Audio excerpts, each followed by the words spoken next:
the recording. All right. Before we start, have you guys got the chance to go through what we learned so far? Couldn't get the order from yesterday. Do it today and yesterday and tomorrow, inshallah, or before the next class. Okay, no problem, Akhi. Do you guys feel comfortable with what we learned so far, the different concepts that would help you read different situations? Or you want us to go through something that you're still struggling with?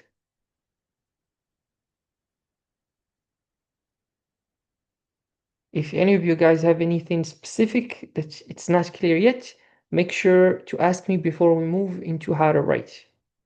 Because if you guys are good with this, then we'll stop here when it comes to reading, and then we're going to move to writing. I'll teach you guys how to write.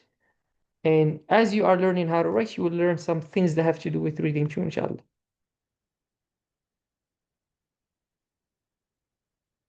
Okay, then we'll go to that, inshallah. All right.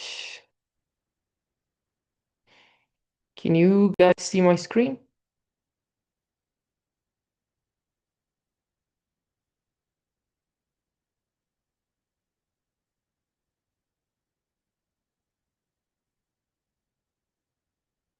Yes, okay. So this PDF that you guys are looking at, inshallah, I will send it to you in the Google Classroom. All of you will have access to it. What I would want you to do is I want you to print these papers. Go to your local library, or if you have a printer at home, print them, and I want you to connect the dots. These will teach you how to write the alphabets, inshallah.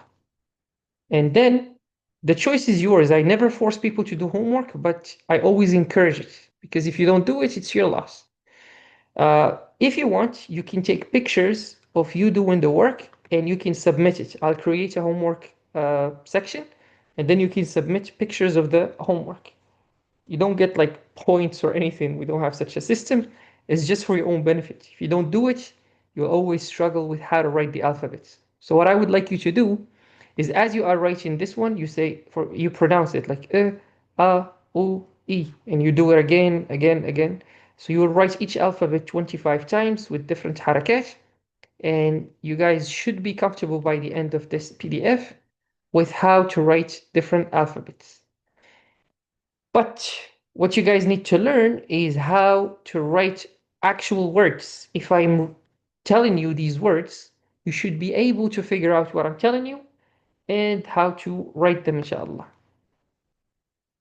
So to do that, we will go to go back. I believe it's here. This one. Yes, sir. This is what I'm looking for.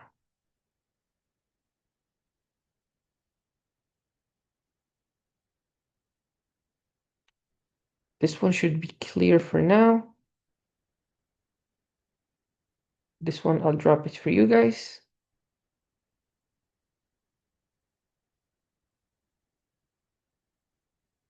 I don't want this to be a group.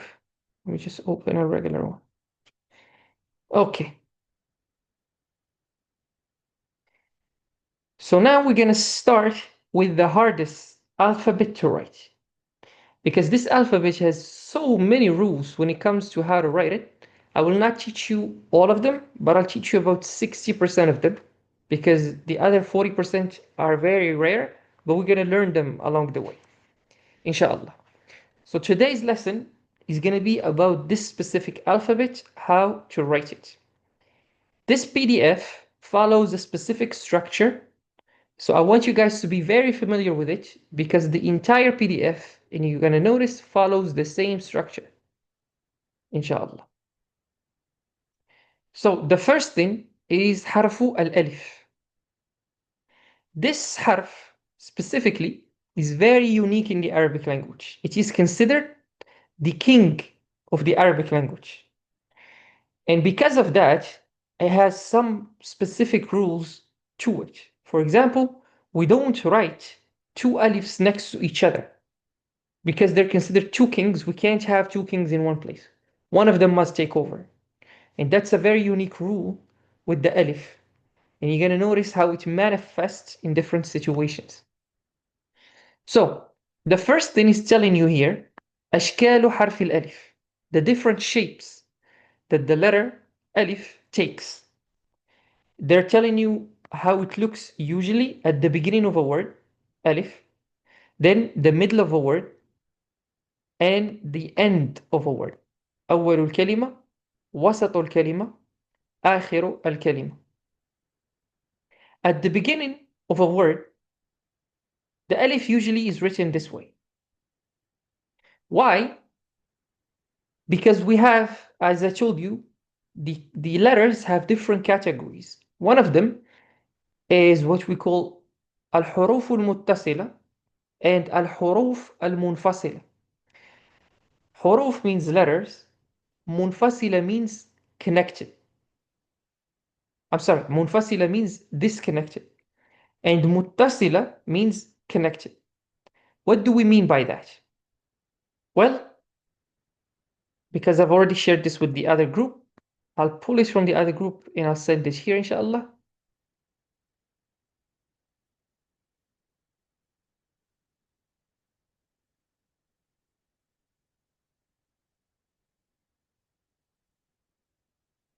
Alright, should be, yes, this is what I'm looking for. I'll drop them for you guys too, and I'll pin them so you can always refer back to them whenever you feel the need to. These you gotta memorize. What are these? حروف الوصل. Let's start with الفصل because there's very few of them. These حروف, which is ألف, دال, ذال, را, زي, واو, the unique thing about them, they only connect to the letter to the right of them. And remember, in Arabic, we write from the right to the left. So these alphabets, they only connect to what's to the right of them. But they do not connect to what's to the left of them. And that's something very important to remember. Unlike the rest of the alphabets, they connect to what's to the right of them, and they also connect to what's to the left of them. They have no issue with that. So remember that. These alphabets, they connect both ways. That's why we call them حروف الوصل or الحروف المتصل. These we call them حروف الفصل or الحروف المنفصلة because they only connect to one side, which is the right side. If you notice, the alif is one of them.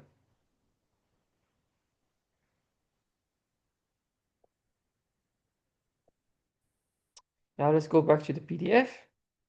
That's why it's telling you at the beginning of a word, it always looks like this. Because if it's the first letter, then there is nothing to the right of him to be connected to, and it doesn't connect to the left of it anyways. So it is written separately. But if it's in the middle of a word, then we have two different ways that we could write it. First one is this way. When do we write it this way? If the letter before it is also a harf wasl. Like for example, the word رأس. رأس mean head in the Arabic language. The word رأس, we write ra, alif, and sin. If you notice, the alif is in the middle here, and it's written the same way as we write it in the beginning. Why is that? It's very simple.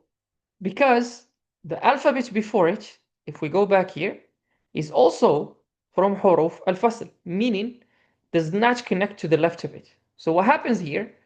The first alphabet here, which is ra, does not connect to the left. Alif then does not connect to the left, so it's written this way. How about if the letter before it is not a harfu fasl? Then it is written this way. It's going to connect to what's to the right of it, no issue. and that also apply to the end of it. If the letter before it connects, then we connect it with a line. If the letter before it does not connect to the left, we write it separately like this. We're going to look at a few examples and then we're going to take questions, inshallah.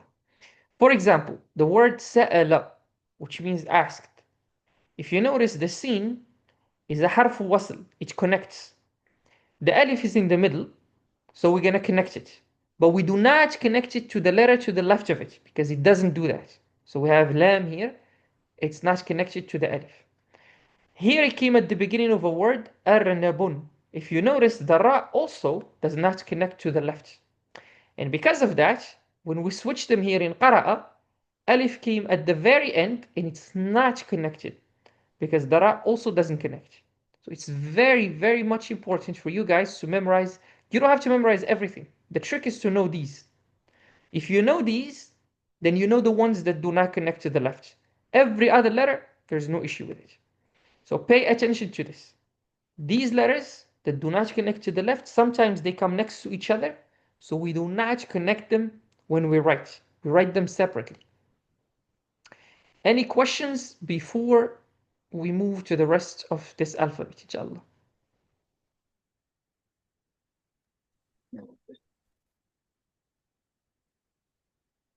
Did you say something, Akhi Ahmed? I said no questions. No questions. How about you, Sister Tessera, right? Yeah, Tessera. Do you have any questions? No. Okay. Good. Is it clear? If you don't have questions, is it clear? If yes, please type it in the chat. I don't like to move from a concept until I make sure you guys understand. Yes, Akhi. How about you, sister?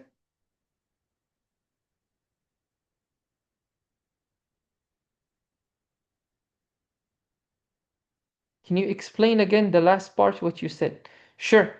The last part I said, it is very important to memorize these حروف الفصل. These alphabets, alif, dal, dal, ra, zay, waw, they are known to not connect to the left of them. Sometimes they could come one after the other, like this word, arnab. And because alif does not connect to the left and ra does not connect to the left, we must write them separately. And then the rest, it's fine. So it's very important to memorize those. I believe there are 7, 2, 4, no, there's only 6. These 6 alphabets, so you will recognize when they are in a word and you should know they should not connect to what's to the left of them. That's the last thing I said. Is it clear now? If not, make sure to ask me again. Never feel shy to ask me questions. Yes, good, okay. Now,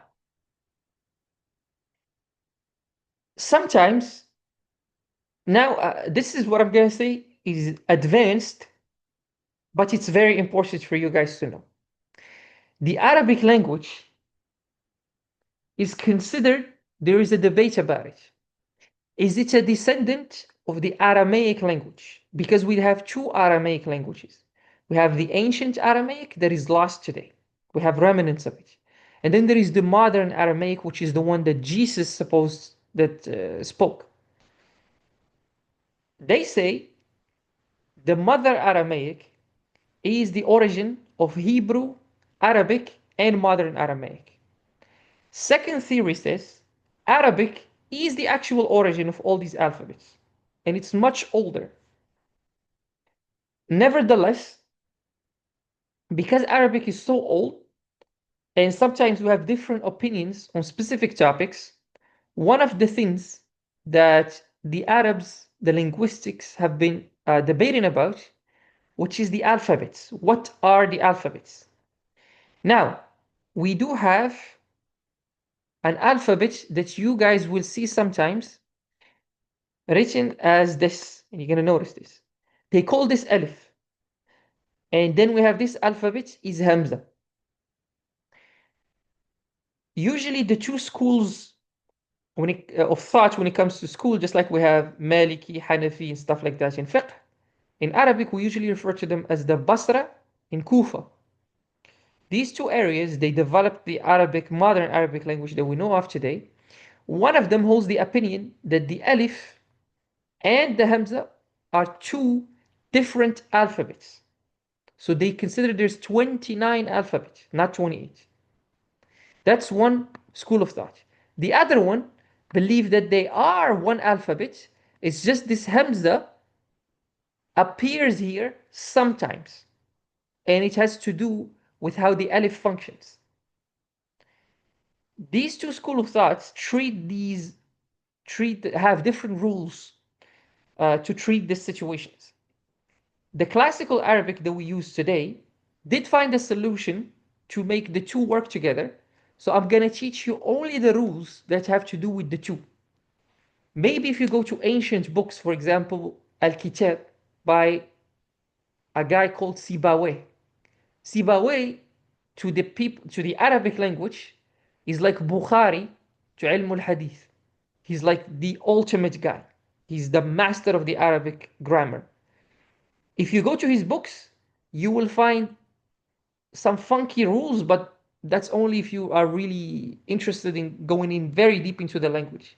Otherwise, the rules that I'm going to teach you are the ones that you're going to find in the majority of the Arabic books, inshallah, because this is a very, very complicated topic within the language.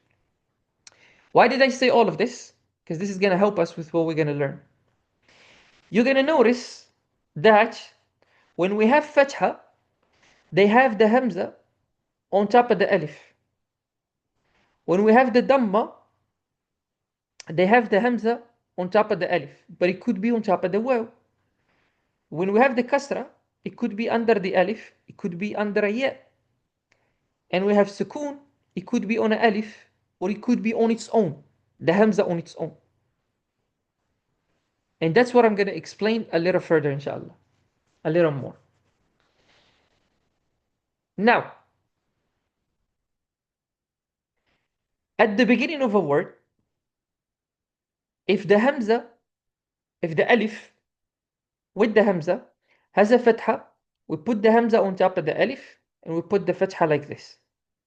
If it has dhamma, all of this is the beginning of the word.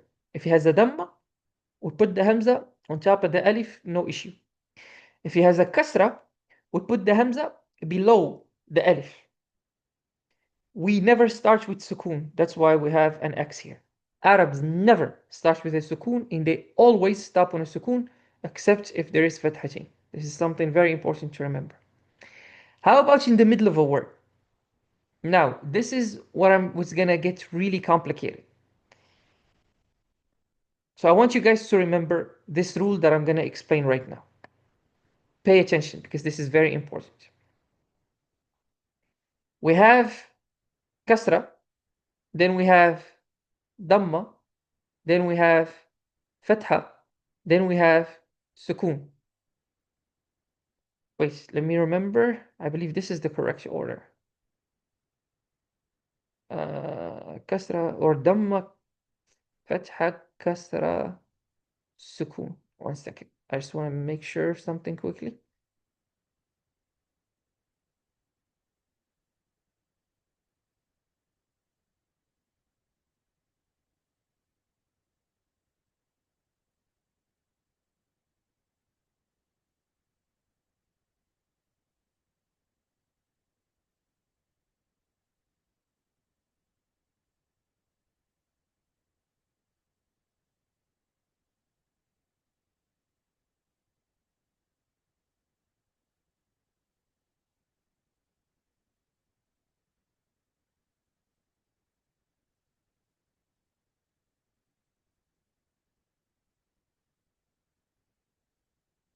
Yep, that's what I wanted to do.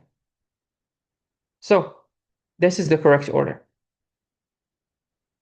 الضمة, الفتحة, الكسرة, السكون.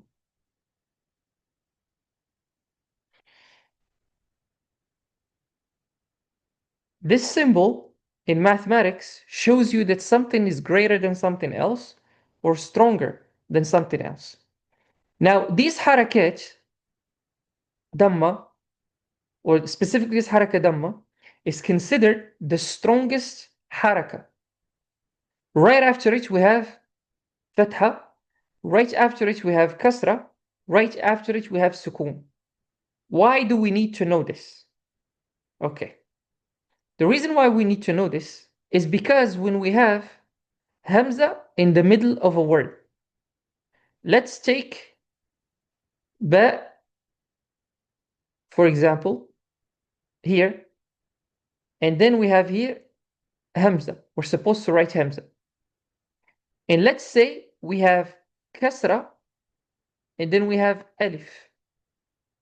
Then we go back to what I wrote here. We have dhamma. We said that is stronger than fatha, that is stronger than kasra, that is stronger than sukun. So what I do is I compare the two. I compare the haraka of the hamza with the haraka of the letter before it. And I look and I have kasra and I have fatha. And I know that fatha is stronger than kasra. So I'm going to write the hamza on the alif. Why? Because the dhamma is associated with the letter waw. The fatha is associated with the letter alif. The kasra is associated with the letter ya. As for the sukoon, it's not associated with any letter, so we write the hamza on its own. Like in the word, for example, sha'at. Sha'at.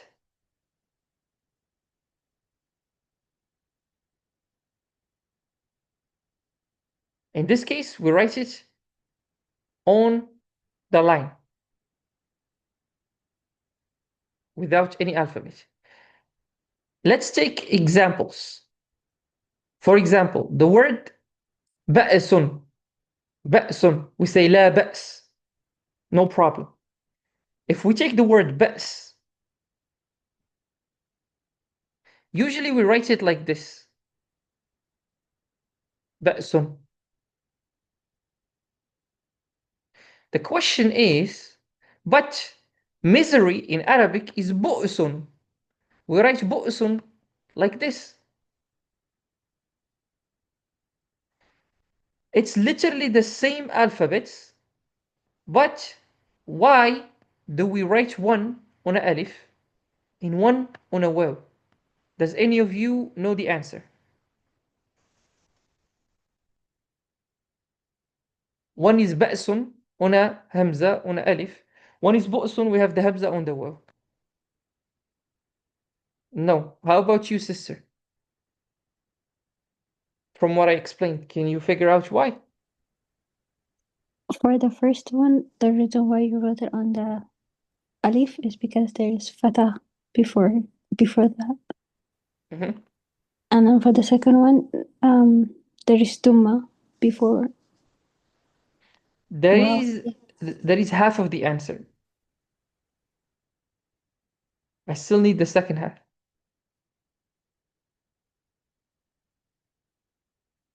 Do you know the rest?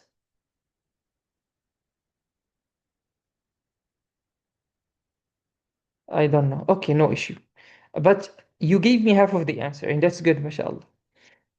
If the hamza with the alif is in the middle of a word, in this case, they are both in the middle of a word, we don't only look at the haraka of the alphabet before it, we also look at the haraka of the hamza. In both cases, they have sukoon. As we have discussed, sukoon is the weakest haraka. Again, we have dhamma, then we have fatha, then we have kasra, then we have sukoon. Sukoon is the weakest. So any haraka would defeat the sukoon. In this case, we are comparing sukoon with fatha. Sukoon is here, fatha is here. Obviously, fatha is gonna win.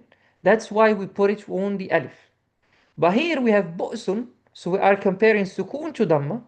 Sukun is here, dhamma is literally the strongest haraka, so it's going to defeat sukun, so we're going to put the hamza on the waw.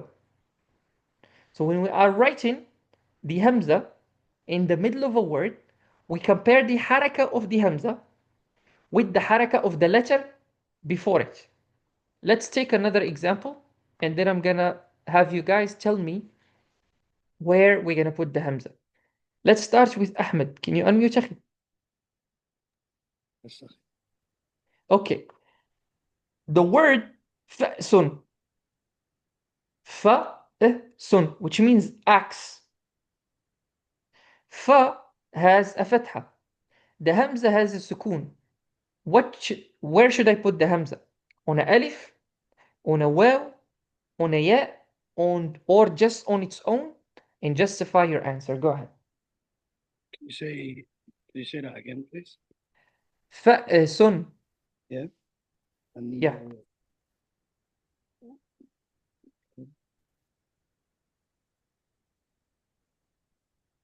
Your voice is a little far, by the way. what about now?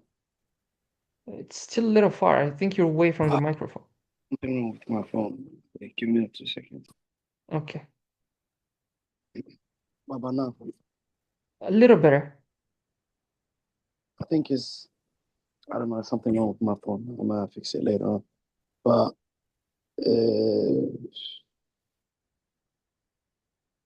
could you write what's it called, the line, the thought that you write it? I wanted to take a screenshot, but I didn't want to do it before I asked you. Yeah.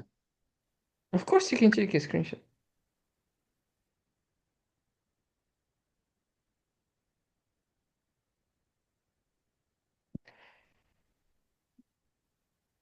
Thank you, Akhi. You should put it in the middle, because Yeah, but is it alif, waw, ya, or on its own, and why? it's in the middle thing that you should.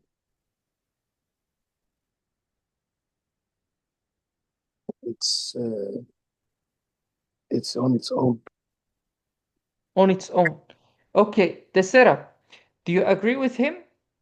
Or do you have a different answer?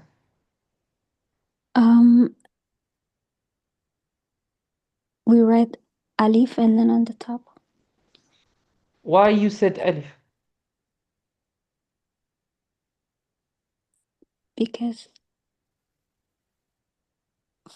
fatha is weaker than dhamma, and then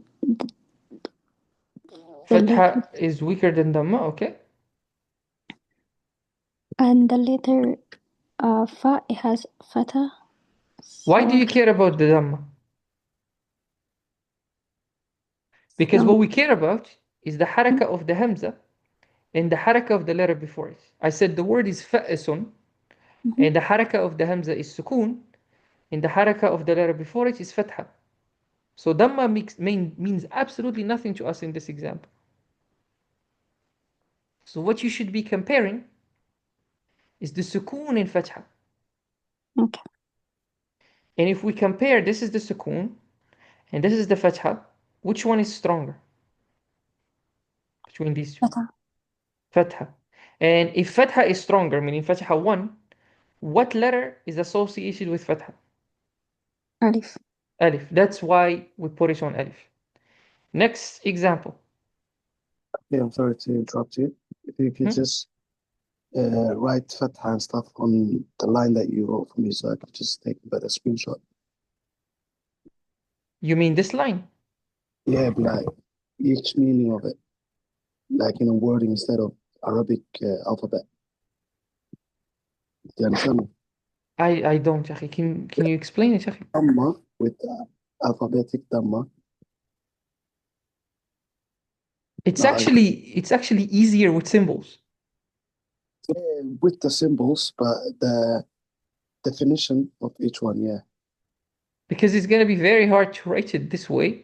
But if that's what you want, I don't mind. No, if it's easier for you with the English alphabet, I can take a screenshot of it. English alphabet? Like instead of writing with Arabic, just writing it straight with normal alphabet. Yeah, like that. You should be able to read it with Arabic, brother. At this point, you are able to read it, Yeah, right? I'm gonna write it to my notebook later on. So I just want to remember it. It's easier for me. Inshallah, no problem.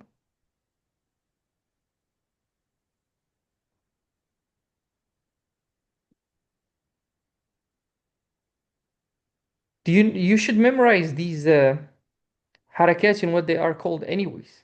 It's something you must know. No, no. I'm gonna do it by next time. Promise. Inshallah.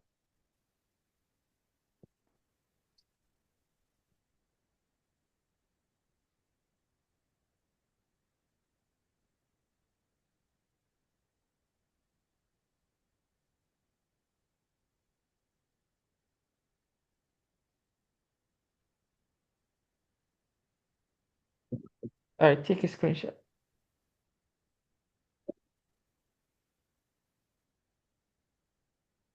I'm done. I'm done. Okay. Thank you. And also here, this is ChatGPT said, the order is Dhamma number 1, Fatha number 2, Kasra number 3, Sukun number 3. And they put it in the same order. Dhamma stronger than Fatha, then Kasra, then Sukun. If you want, I can send you this one by ChatGPT. I'll Yeah. put it here in the chat if you want to save it or whatever you want. This is another way. I think this is cleaner. Because everything that I write down, I remember it easier than when I just look or listen it through the video that you always share. No problem. In this order, we're going to use it in some other stuff other than Hamza, so it's very important for you guys to learn and understand. But that's why I'm giving you, and this is just for the middle. There are other rules in the end, which we're going to learn later, inshallah. This class is just going to be about one alphabet, and I'm sure your mind will be blown how many rules we're going to learn from. And I'm not going to teach you all of them, about 60% of them. And hopefully, you will learn them by the end of the class. But now, I'm going to give you both another word, and I want you to guess where the Hamza is going to be. The next word is going to be Sa'ala, which means asked. Sa'ala. My question. I'm going to start with Ahmed again. Sa'ala. Should we put the Hamza on the alif, waw, ya, or alone, and why?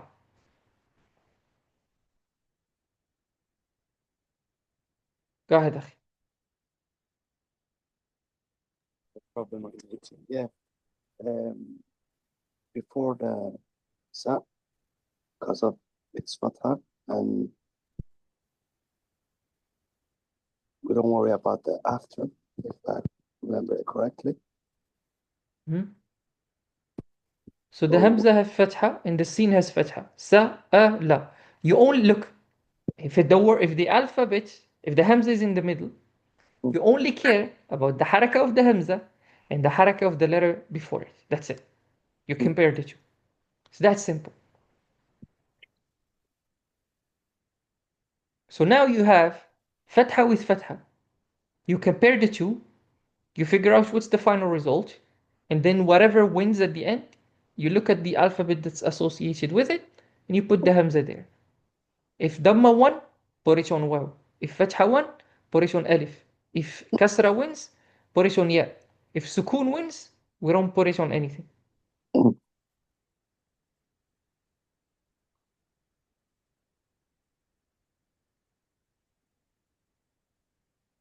So you should put it on.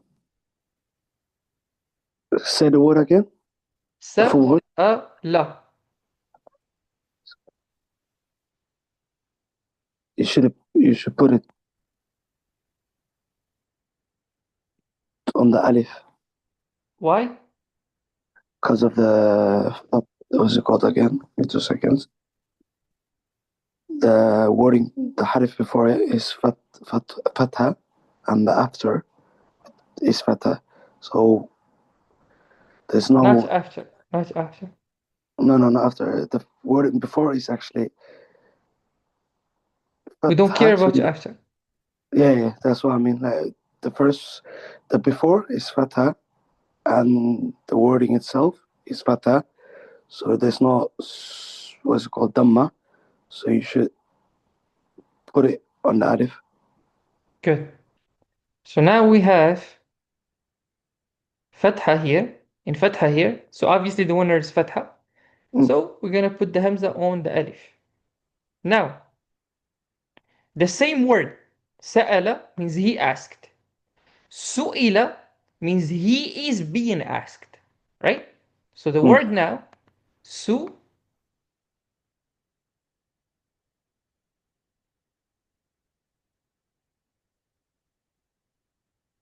wait a second. That's what I was thinking. Su'ila.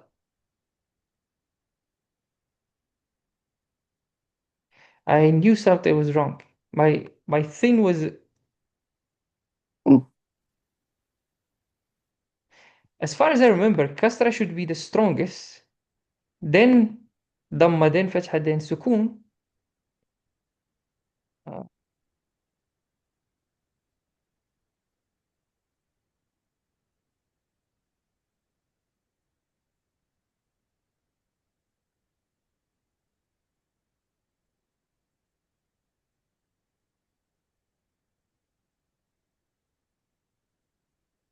Yeah.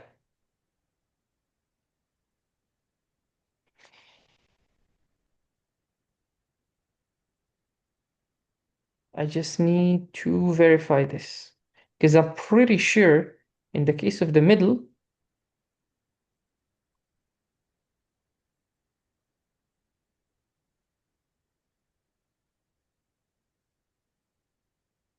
hmm.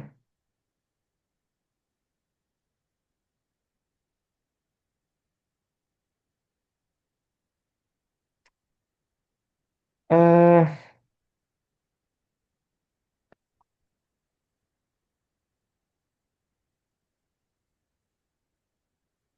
wait. There's an easier way for me to verify this. We're gonna go here. Yeah, I was sure of that. My memory did not fail me. And it comes to Hamza, the kasra comes first. That's what I wrote at the very beginning. This is an exception. Okay, good. So the one that I gave you is the general rule. But for the Hamza, the one that comes first is kasra, then dhamma, then fatha, then sukun. This is the order for the Hamza if it's in the middle. Kasra, then dhamma, then fatha, then sukun. So that's The only other one. Sorry for interrupting you. That's only when the hamza is in the middle. Yes. The other one applies for other stuff, but this is not the time to discuss them. We're going to learn them way later down the line. But this is for Hamza.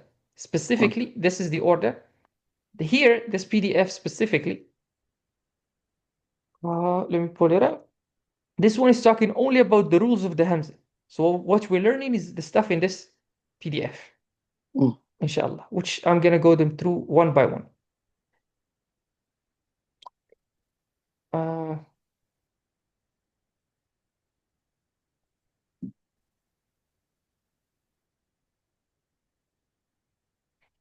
Okay, so as you see, we have kasra, then dhamma, then fatha, then sukun.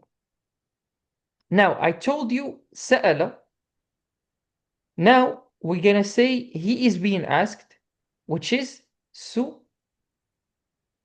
I, and then we have la.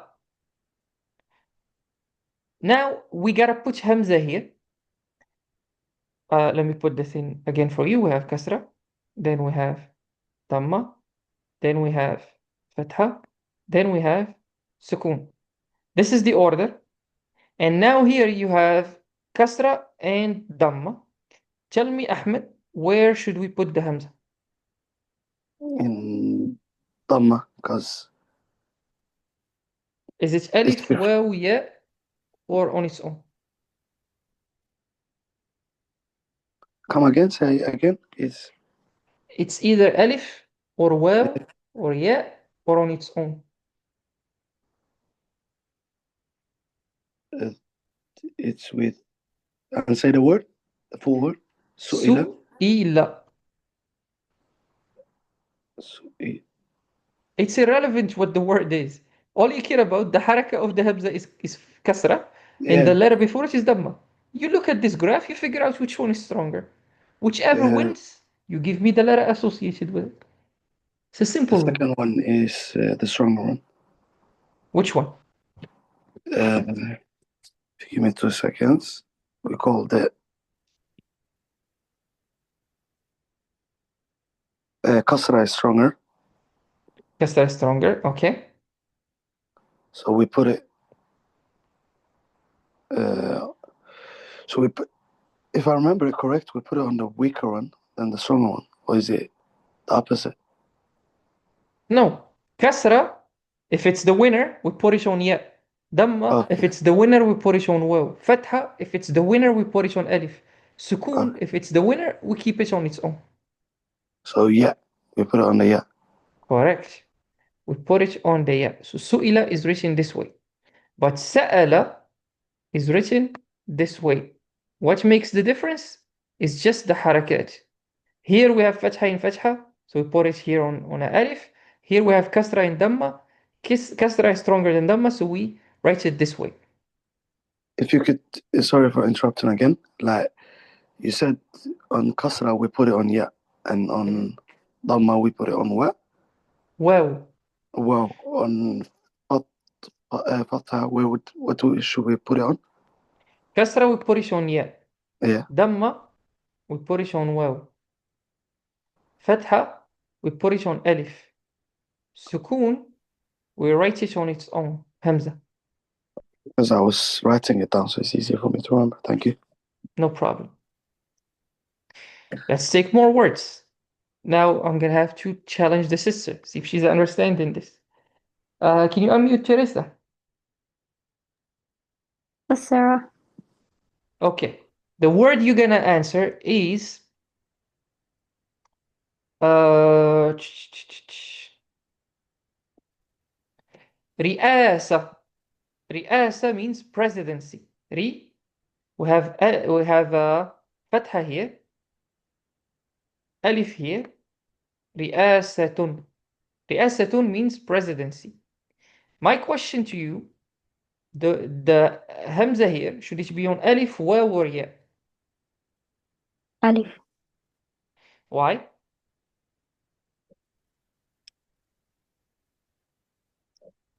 Because there is fatha. Is that what I told you guys to do?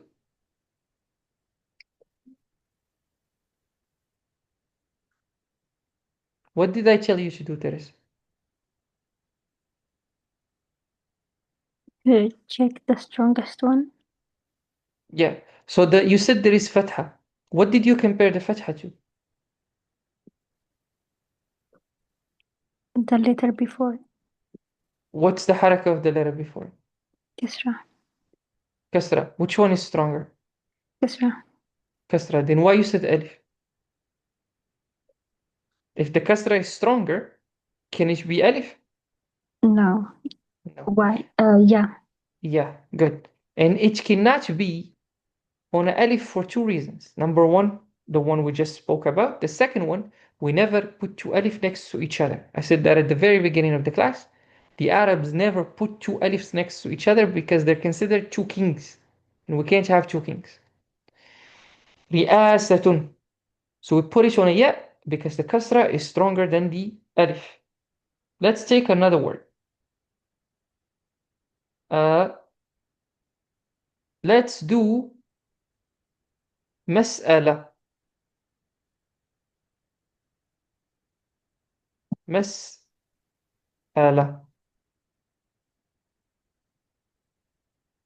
For example, we have fatha. We have fatha and sukun. What should we put the hamza on and why? By self.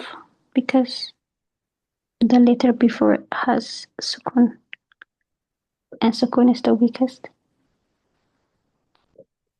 So we take the weakest or the strongest? The strongest. Sorry. So why you took the weakest? Take the sorry. strongest. So I can take the meme. The what? The what? The strongest is sin sakin. What are you comparing? Can you tell me the harakat you're comparing? I'm comparing the sukun And with fatha. okay, this fatha, we always compare the haraka of the hamza and the haraka of the letter before it. This one should be a second nature for you guys at this point. It's so simple. The haraka of the hamza, the letter before it. So now we're comparing the fatha and sukun. Which one is stronger? Fatha. What letter is associated with fatha? Alif. So what's the answer? Alif. That's it. Mas'ala. That's easy. So when I say to you mas'ala and I tell you to write it, I expect you to write it this way. We're going to learn about the rest of the alphabets, but so far we're studying one case of it. We're still going to learn the other ones. Next word. Bi'run. Bi'run, which means whale. So we have bi, then we have sukun, then we have run. The hamza, should it be on alif, waw, ya, or on its own in y?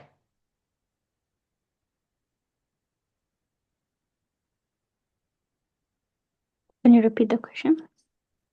The same question we've been asking. Where should we put the hamza in y? Very simple.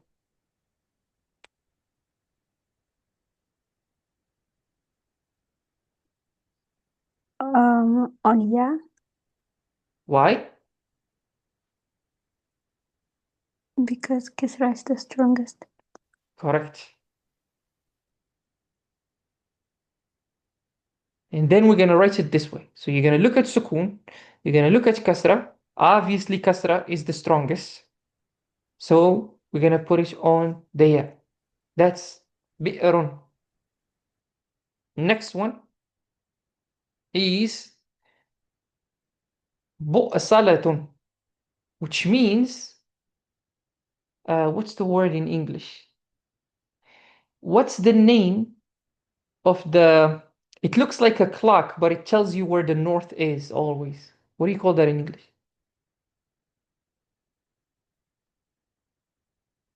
Do you guys know what I mean? Compass. Compass. Yes. So this word bu'sala means compass. So bu'salatun,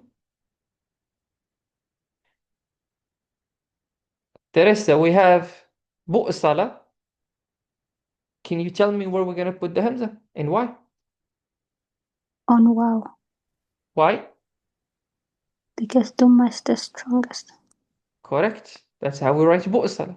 You look at sukun, dhamma strongest, so we gotta put it on the word. And that's it. That's all we do. We just look at the haraka of the hamza. We look at the haraka of the letter before it. And that's it. Now, is there exceptions to this rule? Yes. Otherwise, Arabic would be an easy language. Let's look at them. They have here examples. فئة, قائل, بأس, سؤدد, بؤس, all of that. Here is استثناء, exception. What is exception? They said تختلف هذه القاعدة إذا كان الحرف الذي قبل الهمزة هو حرف عليه ساكن. Remember, if the حرف, the letter, before the hamza is either alif, waw, or ya, this is an exception. If the letter before it is alif, we write it only as hamza. Why? As I told you, we never put two alifs next to each other in Arabic. Never do that. Never. So if we have qira'a, mula'ama, any alif, and then we have hamza, we get rid of the alif of the hamza and we write it on the line, as you can see here. If there is a waw before it, same thing. We write it on the line. But if there is a ya, we always write it also on a ya.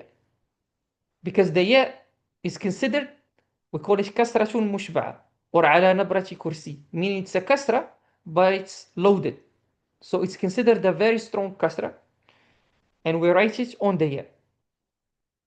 Now, to summarize this exception, normally we look at the haraka of the hamza and the haraka of the letter before it. We compare them. Whichever is the strongest, we look at the letter that works with the haraka and we write it on it. Except if the hamza there's before it alif or waw, then we put it on its own. We write it on its own. If there is a ya before it, we're talking specifically about a ya. Hay'a, bi'a. If there is a ya, we put it on a ya also. You got it? So if we put it on the ya, if it's only on the ya, or else, If there is a ya before it. okay. Good.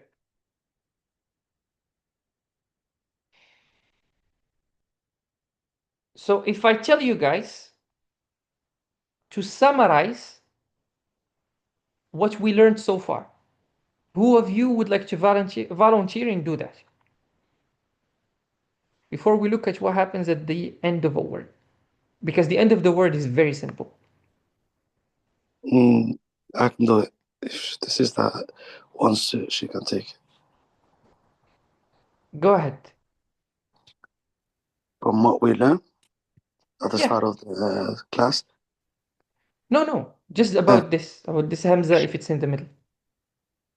Oh, that's the only thing that I got, if I'm not mistaken, is that if it's a ya before it, we put it on the ya. That's the only thing that I got. I'm sorry.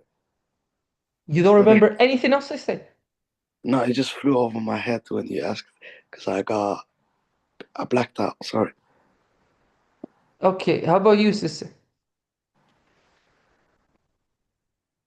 Can you summarize what we learned so far? From the start to now? Only about this rule of hamza in the middle. That's it.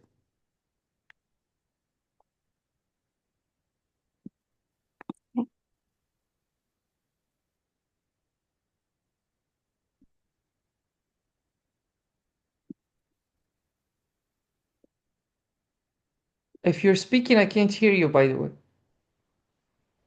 Well, can you hear me now? Yes. So are you asking for the exceptions ones or all of them together? Like the All of summary? them, with the exceptions.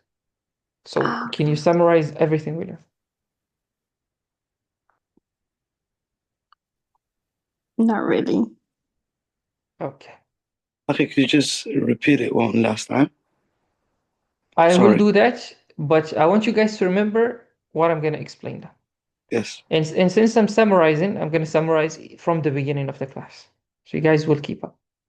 So if the alif with hamza is at the beginning of a word, the beginning of a word. If it has a fatha, we write the hamza on top of the alif, no issue. If it's a dhamma, we write the hamza on top of the alif, no issue. If it's a kasra, we write the hamza under the alif. We never start with sukun. In the Arabic, we never start with sukun. We always end with sukun, except when there is fathatin. Now, this is for the beginning. How about the middle? If it's in the middle, what we do? We compare the haraka of the hamza. We compare it to what? To the haraka of the letter before it. That's only if the hamza is in the middle. What do we use to compare them? This graph. Kasra is stronger than Dhamma, that's stronger than Fatha, that's stronger than Sukun. We compare these harakat accordingly. Sometimes we'll have Kasra Dhamma, sometimes we'll have Sukun Fatha. It doesn't matter, we just compare them. If we compare the two, and the one that one is Kasra, we put the Hamza on the Ya. If we compare the two, and the winner was the Dhamma, we put the Hamza on the Waw. If we compare the two and the winner is Fatha, we put the Hamza on the Alif. If the winner is the Sukun, we write the Hamza as is. Exceptions. The exception is if the Haraka before the Hamza is either alif, or if it's waw. If it's either alif or waw, we put the hamza on its own. But if it is ya, if the letter before it is ya, we always put the hamza on ya.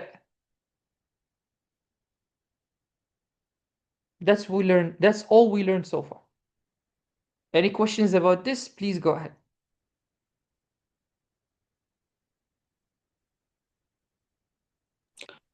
To get it correct at the start of the sentence, we look at if the fatha, dhamma, and kasra, which one is stronger. In the middle. No, fatha we don't look at anything. Yeah, I forgot. I was just calling the names. But in the middle, we do the same. Same what? No, wait. I'll go through it again. If the alif with hamza comes at the beginning of the word, if it starts with fatha, we put the hamza on top. If it starts with dhamma, we put the hamza on top. If it starts with kasra, we put the hamza in the bottom. It never starts with sukun. Done. Simple, easy. How about the middle? If it's in the middle, we look at the haraka of the hamza and the haraka of the letter before it, and we compare them. Compare them according to what? According to this scale. Kasra is stronger than dhamma, that's stronger than fatha, that's stronger than sukun. If the winner is kasra, we put the hamza on the ya. If the winner is dhamma, we put the hamza on the waw. If the winner is fatha, we put the hamza on the alif. If the winner is sukun, we put it on its own. As for the exceptions to this rule, we have, if the letter before the hamza is waw or alif, we write the hamza on its own. Like muru'a, for example. There is waw before it, we write it on its own. Like mura'at, for example. There is alif before it, we write it on its own. How about if there is ya before it? Like mashi'a. Mashi'a means the will. We put the hamza on the ya. These are the only exceptions. That's all we learned so far. Okay, thank you. No problem. You understand it now? Yeah, it's a bit easier now to remember it. Don't expect to memorize it on the spot.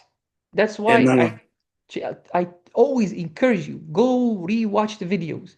Put a notebook next to you. Write notes as I'm teaching you.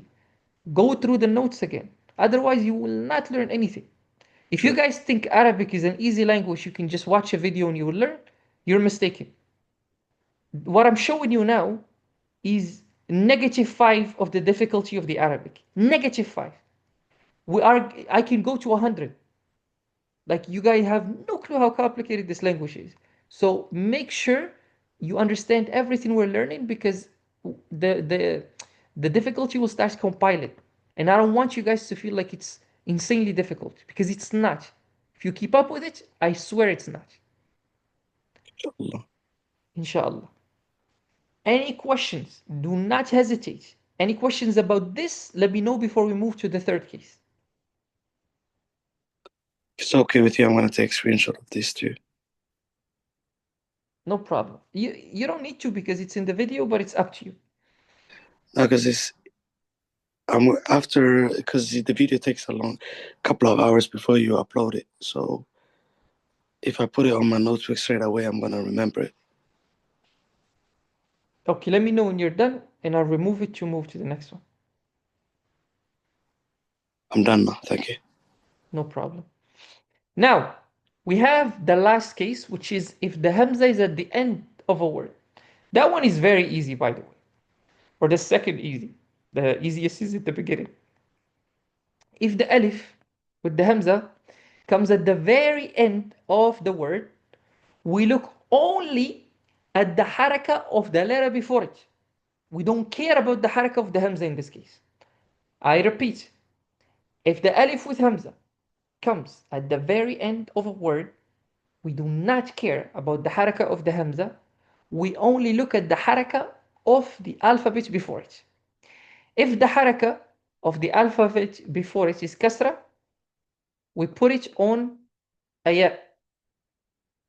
If the haraka of the alphabet before it is dhamma, we put it on a waw. If the haraka of the alphabet before it is alif, we put it on an alif. I'm sorry, fatha, we put it on an alif. If the haraka of the alphabet before it is sukun, we put it on its own. That's it. Literally this simple. You just look at the haraka of the word before, the alphabet before it, and you put it there. That's what we have actually here. Let me pull the thing. It says here, الهمزة في آخر الكلمة. If it's at the end of the word, we have four cases. Either we write it on the ya, the waw, the alif, or the satr, meaning on its own. And it is easy. We only look at the haraka of the one before the hamza, and then we write it accordingly. Like for example, bari', the ra has kasra, so we put it on the ya. Hani', the noon has kasra, we put it on the ya. Nashi', the sheen has kasra, we put it on the ya. Lu'lu', lam has dhamma, waw. Umru', ra has dhamma, put it on waw. Khata', ta has fatha, alif. Nasha', qara'. Shita', bot', dif'. They all have sukun. Question. Here we see alif, yet they considered it sukun. This is something you guys need to know. Usually, not always, remember this. Usually, alif and waw, they have a sukun that we do not write on them if they are harfu mad. Meaning, if before the waw there is a dhamma, if before the alif there is a fatha, usually there's a sukun on them, but we don't write it. Example, the word Rahman, Bismillahir Rahmanir Rahim. Rahman. This is how we write Rahman, but we never write anything on the alif. But in reality, there is a sukun that we just don't write. That's why when you see a word like this, shita, and you see the hamza on the line, on its own, that's because the alif does have a sukun, we just don't write it. This rule does not apply to the ya. The ya is considered the kasra. Here we have nushu, imla. But if you notice, they didn't put an example of the ya because this doesn't apply to it. It only applies to the waw and the alif. And obviously, if there's a sukun like bot or dif, dif means warmth, bot means something that's slow. Any questions about this before I give you examples, inshallah? Or I have you do examples with me?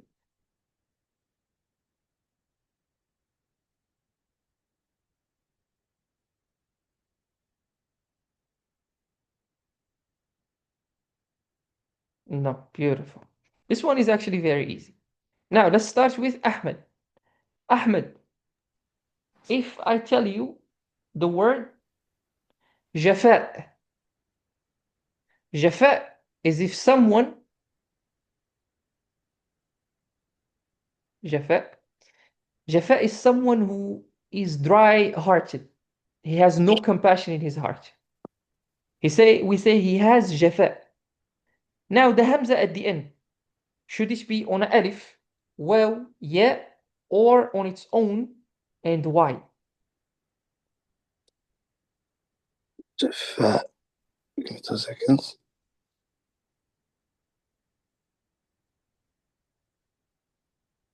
It should be on the alif Why? because it's kasra before it. Will No, you show me it's where's the kasra? fatha. Fatha. Okay. Fatha. Where is the fatha here that's before the hamza? Fa. Fa. Do you see a letter in front of the fa? Yes, ha. No, after Yeah. it, after it. No, there's no letter after. It's only So this is not alif. yes, it's alif. What's the haraka on the alif?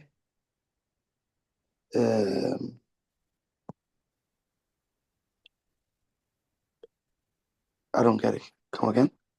This alif, Yeah. what's the haraka? Is it fatha, sukun, damma? What is the haraka on the alif? It's fatha. Fatha. Yeah. Did I just say now that the alif in waw have a hidden fatha? Is that what I said? No, What did I say? I'm a bit confused. Like, sorry. Let me see if I can return it. Yeah. What did I say? I said that the waw in the alif have a hidden haraka. What is it? What is Sukun. the haraka? Sukun. Right? That's what I said. Yeah. And yet when I asked you, you said it is fatha. Why? No, it's sukun. Yeah, I got a bit confused. Sorry. Okay, if it's sukun, then the hamza, what should we do with it? Write it on alif. I told you guys when there's sukun, write it on an alif, right? Yeah. Are you sure?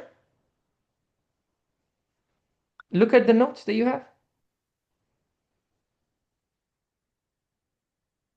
Maybe I said something by mistake. So look at the notes. Mm, If I said alif, then I'll correct myself. no, you didn't say alif. What did I say? There's nothing on alif here. What did I say? If it's sukun, Mhm. we write it on.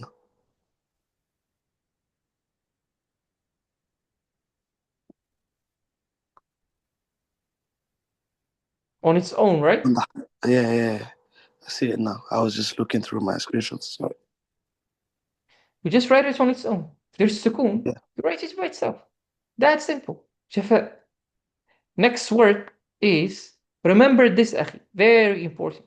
Okay. If there is a alif or a waw, that means they have a sukun on them, we just don't write it.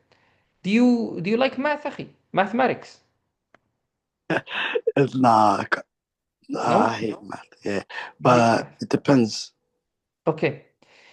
You know what is the power system in mathematics? Like what? Power system. No, I never heard that. Okay. Have you never heard of 2 to the power of 2, for example? Nah, It's bro. We never learned that in school. Did you drop out of school or something? No, Then how come no, you never learned this? because I don't know where you live, but where we live, it's Norway. They are shit at math, bro. Sorry for my language. So Okay, we never learned that. I'm shocked that you don't know. They didn't even teach you this at high school level. No, I We think you have to take it on what's it called, college level. we learned Math, this in middle school. but if I'm not mistaken, let's just zoom in. Sorry, we never learned that, bro. Okay, Never then in my life have I seen that. I wanted to give you example with mathematics, but I guess I don't know, man. Okay, so just remember that the waw in alif always have a hidden sukun on them. Yeah. Next word is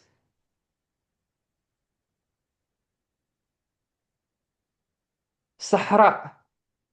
Do you know what the word Sahra Oh, means? no, Sahara means desert, right? Sahara. Sahara. Yeah, Sahara. it's in You Somali say too. Sahara in Somali, right? Yeah.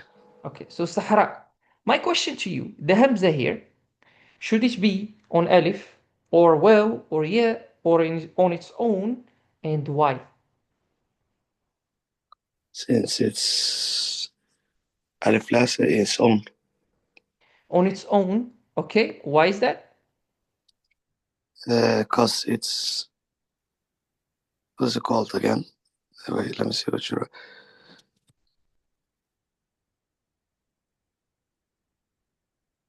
It's it's on its own because it's Alif before, and it is what's it called? Fatha and the Ra. Okay, can you explain to me the Fatha on the Ra? How does that affect this being on its own? I'm very curious. I only remember from. Oh, I forget that. You said that if it's alif or wa on the end, Mhm. we write it on its own. But if it's Mhm. in the middle, Mhm. then we look at the harif before it. Okay. What you just said is correct, but how does that have to do with the ra having fatha this on its own? I'm not sure Nothing. how you connected this with this. No, I want to it had know. nothing. It has nothing together to do with it. Nothing together. So the only thing we care about is the letter The alif. before the hamza, right? Yeah. If it's at the end. Yeah. If it's Good. alif or wa at the end, Mhm. we write it on its own. It's not if it's alif or waw. If it's sukoon, Oh, sukun, yeah. it just happens that the alif in waw have a hidden sukoon. We don't write it. Okay. That's it. The point is the alif in waw have a hidden sukoon. But the rule is if there is a sukoon, we write it on its own. Okay. Now, next word is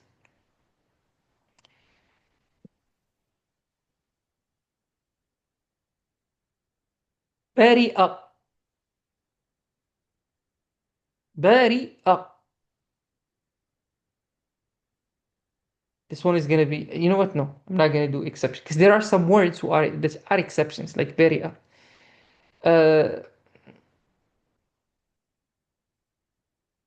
Let's do bari'. Bari' means innocent. The word bari'un. Bari.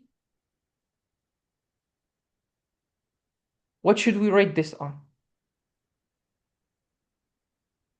You know what? Let me check the sister to give her a chance to. Teresa, can you answer this one? The word bari'un. Where should we write the hamza? And why?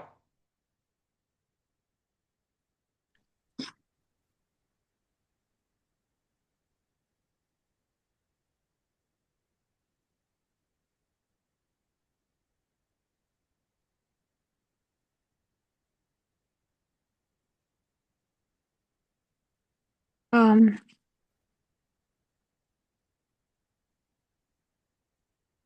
I'm giving you the hardest words, by the way, because I want you to learn this. I'm not giving you easy ones. yeah.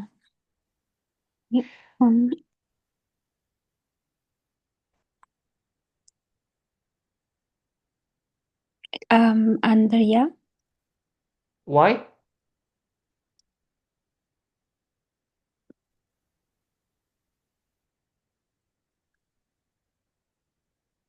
Why should it be on the ya? I'm not sure. You're not sure. Just instinct. Okay. No, it's I because it's Kisra. I can see the Kisra, but it's just the where's wording. there is no kasra on the ya. Very. Oh, there's a sukun.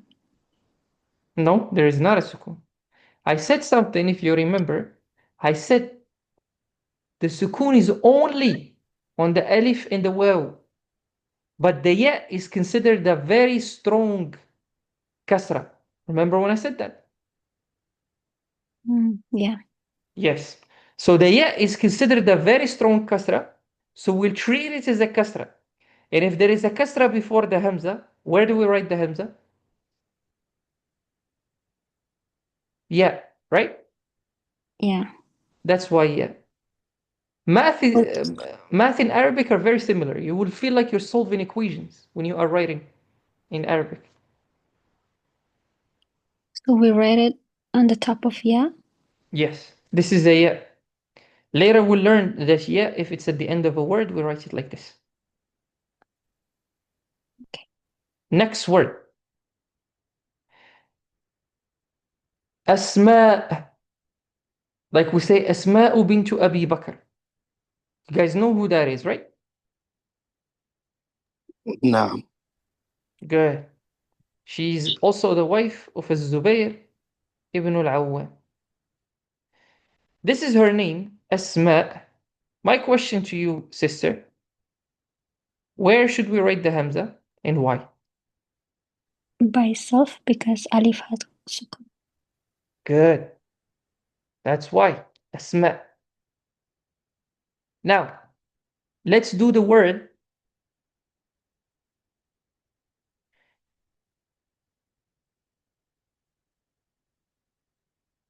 بطء.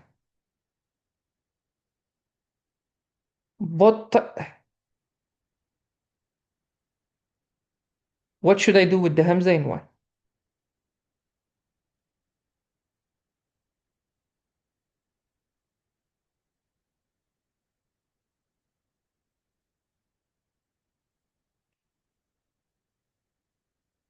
It's you, Tessera.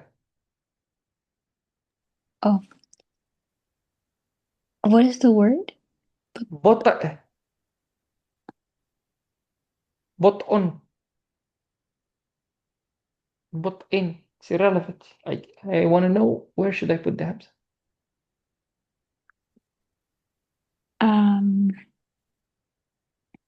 And why, of course. Is it by self? Why? Because it has sukun. What has sukun? Ba has sukun. Yeah, the letter before it has sukun. But the hamza doesn't matter if it's at the end. Because there is sukun before it, we put it on its own. That is correct. Now we're gonna do shay'un. Shay'un means something.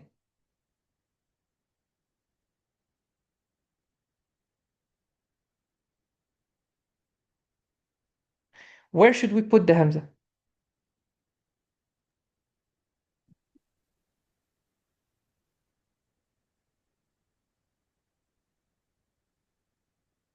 Shay'un. There is a ya here. So we have a ya and we have a sukun. On its Ya own? and Or sukun. on the top of, yeah. Top of a ya. Because the ya is stronger. Always. Shay'un. When there is a ya, we put it on a ya. Because it's stronger. Even though the ya itself has a sukun. Shay'un. This is one of those exceptions. Like this one is very difficult. People don't know that because the ya in sukun, they look at sukun and they forget it's on a ya. But now let's summarize everything we learned so far about the hamza and alif. If it is at the beginning of a word, if it starts with a fatha, we put the hamza on top of the alif. If it starts with a dhamma, we put the hamza on top of the alif. If it starts with a kasra, put the hamza under the alif. It never starts with a sukoon. Arabs never starts with a sukoon. They always stop on a sukoon except there is fathati. They stop on one fatha. That's the first case. The second case, if it's in the middle of a word. If it's in the middle of a word, we compare the haraka of the hamza. We compare it to what? To the haraka of the letter before it. According to the following scale. Kasra is stronger than dhamma, stronger than fatha, stronger than sukun.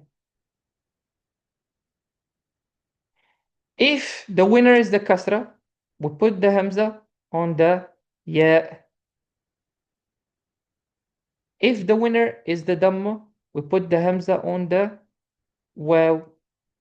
If the winner is the fatha, we put the hamza on the alif. If the winner is the sukun, we put the hamza by itself. Exceptions. If the letter before the hamza is either alif or waw, any of these two, then we write the hamza on its own. If the letter is the ya before the hamza, we're still talking about the middle here. Then we put the hamza on what? On, yeah. On ya. Good. because ya is a very strong kasra. And kasra is already the strongest haraka. Now, what if it's at the end of a word?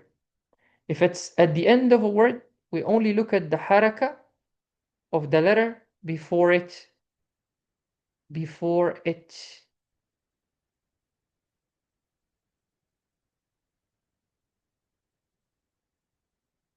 I don't feel like keep writing. We just do the haraka before it. If it's fatha, we put it on a alif. If it's dhamma, we put it on a waw. If it's kasra, we put it on a ya. If it's sukoon, we do it on its own. Exceptions.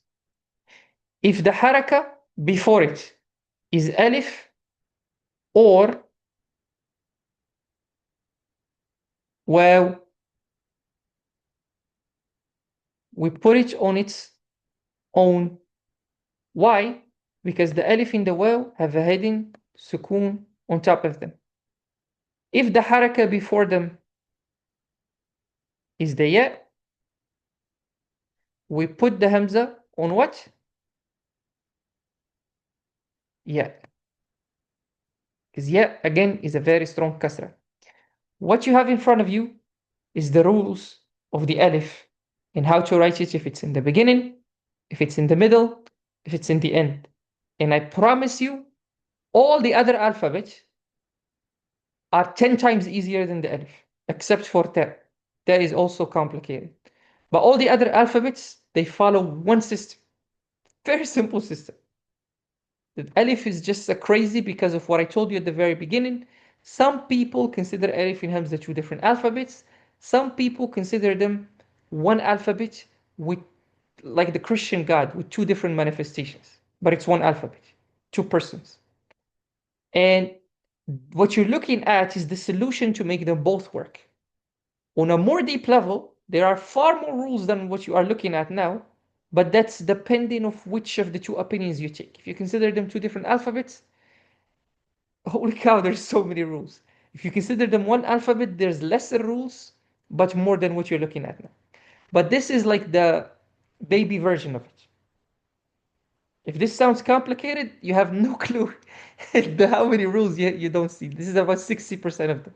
There's another 40%, but they're very complicated. Any questions about this? Please do not hesitate. Go ahead.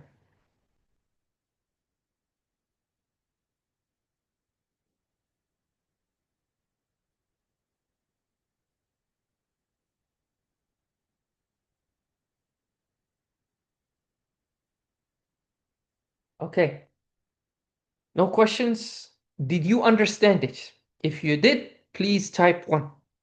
If you did not, please type 2.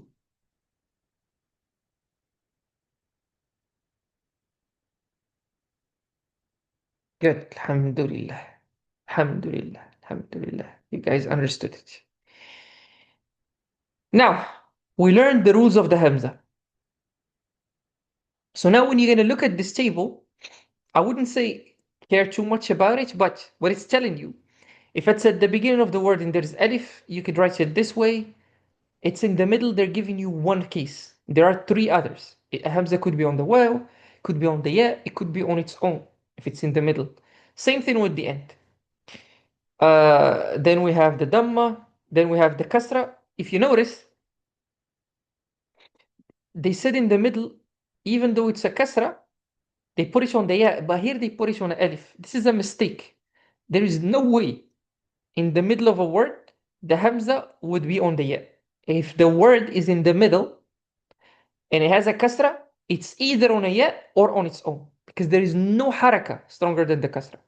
The only way, even if it has a kasra, it could be on its own, if, for example, there is an alif before it or something like that.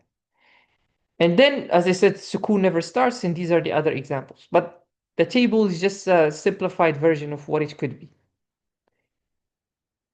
Now, let's look at alif with huruf al-mid. Who here can tell me what are huruf al-mid before we look at this? What are حروف المد, which we learned last week and we learned also yesterday? Who wants to volunteer and tell me what are حروف المد?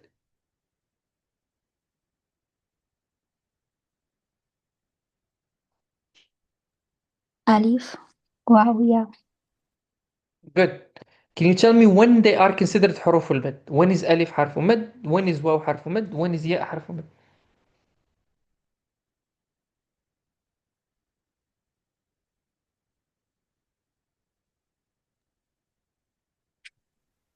Um,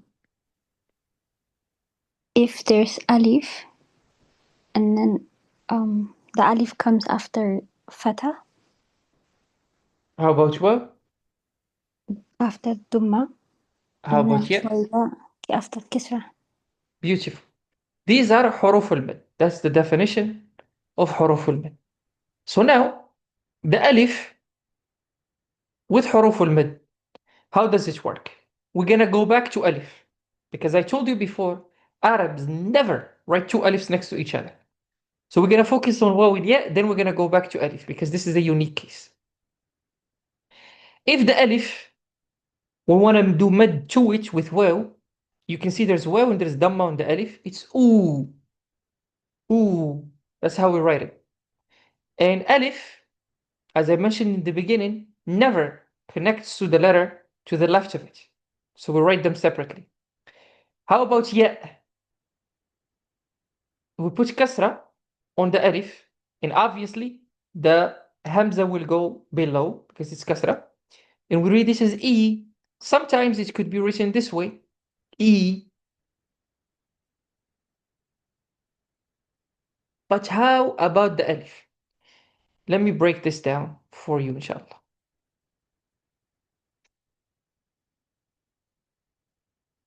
U, the dhamma, and there's waw. This is considered alif mamdood bil waw. Alif prolonged with the waw. E, and then they wrote another example of an E, which is this one. The reason why they wrote these two examples is if the hamza has kasra, because again it's the strongest haraka, it could only be like this because it's the beginning of the word, or like this because it's the middle of the word. And if it's in the middle and it has a kasra, there's nothing else that can beat it. So it is going to be on a ya. But if the letter after it is ya, we're going to write it like this. But because it is on a ya, it is connected. But if it's written on a alif, it is not connected. How about alif with hamza with the alif in front of it? We can never do this. This is not possible in the Arabic language. So the Arabs, they figured out a very cool system for this. They said we're going to merge these two alifs with each other. And then to tell the people that there is two alifs, and one of them is prolonged in the other, they put this wavy symbol. So we read this as that's why you see this as a mid symbol in the Quran. The origin of this symbol is the two alifs. When we have two alifs, one of them is prolonging the other, we merge them together, we keep only one, and we put this funky symbol. This is called alamatul mad, the symbol of prolonging. So this is read as U, this is read as E, this is read as A. We just prolong the letter Alif. Any questions? Please go ahead.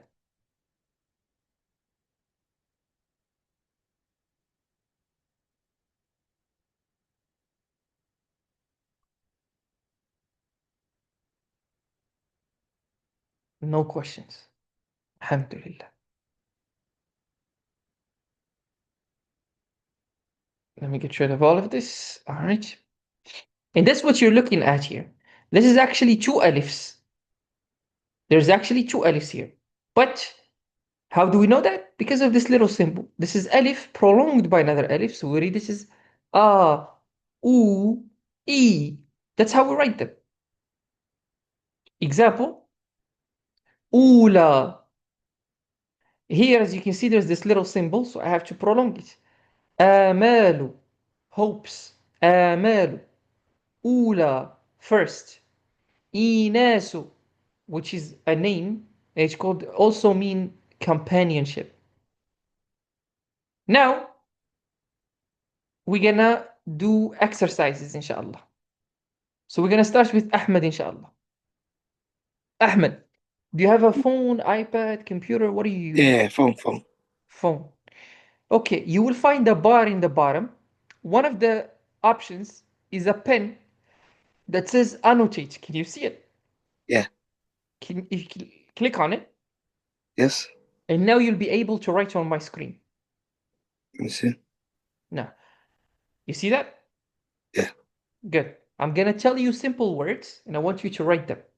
And I want you to write the Hamza correctly. Okay? So don't hesitate. Take your time. Think before you write. Okay? Okay. مشأمة. مشأمة.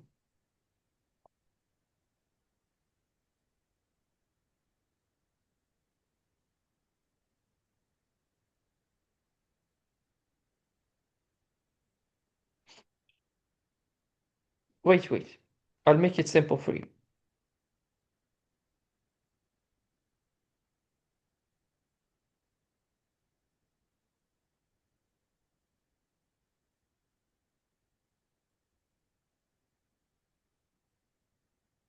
Now, what I want you to do, and here Fatha, I want you to write the Hamza, and then you figure it out. Is it going to be on Alif, Waw, on its own? Go ahead.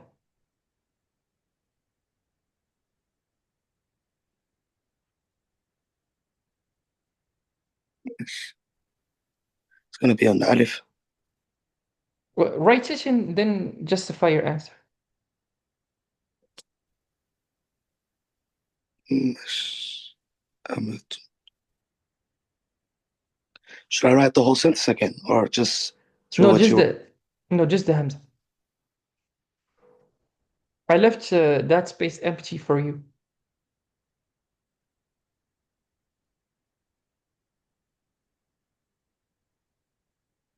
Where is the Hamza? You need to write the Hamza too. Good. Now my question is, why did you choose the Alif? Because it's sukun beforehand, Mm-hmm. and we look at if it's sukun and it's alif, we write it on the alif. Why? Let me just look at my notes. Give me 2 seconds. That's half of the answer. If there is sukun in Alif, we put it on the Alif. I'm sorry, I said sukun in Fatha, we put it on the Alif. Mm. That's half of the answer. But why, if there is sukun in Alif, I'm sorry, if there's sukun in Fatha, we put it on Alif. Why is that? Because when it's alif and we're at the end of the harf, we always put it on either one of them. No. You said there is sukun in Fatha, and because there is sukun in Fatha, we put it on the Alif. That is half of the answer. Why, if there is sukun in Fatha, put it on the Alif? Why is that?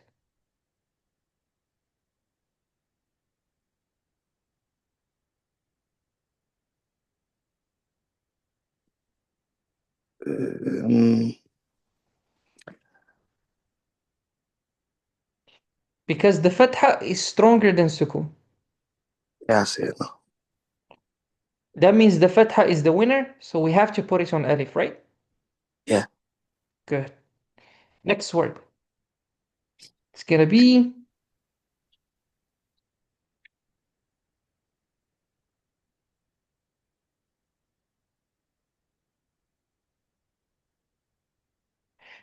فأر, which means mouse. فأر. Go ahead, write the Hamza and explain your answer, inshallah.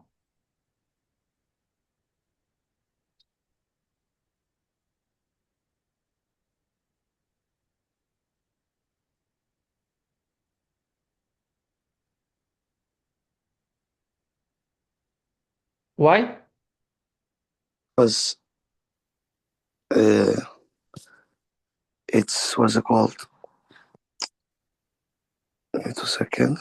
It's fatha in the front and sukun at the alif. So we write it the hamza on the alif, and that's it. That's half of the answer. Why, if there is sukun in fatha, we write it on the alif? Why is that? Because the fatha, the sukun is weaker than the fatha. Good. That's what I want to know. So you compare them. This is weaker, so you gotta put it on the alif because the fatha is stronger. What I did here is I flipped the harakat to see if you're gonna get confused. But mashallah, you didn't get confused. Next one is mo mo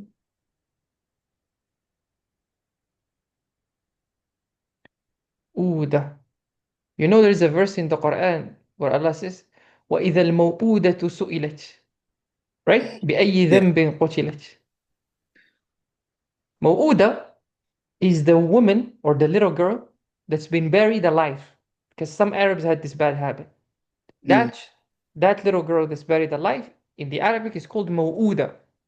That's why Allah said in the Quran, إِذَا الْمَوْءُودَةُ سُئِلَتْ. When the one that's been buried alive is being asked, بأي ذنب قتلت. For what sin she has committed has been unalived, has been killed.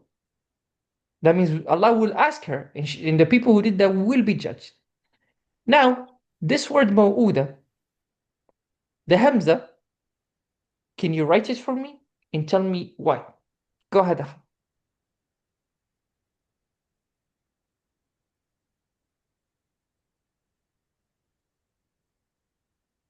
Why?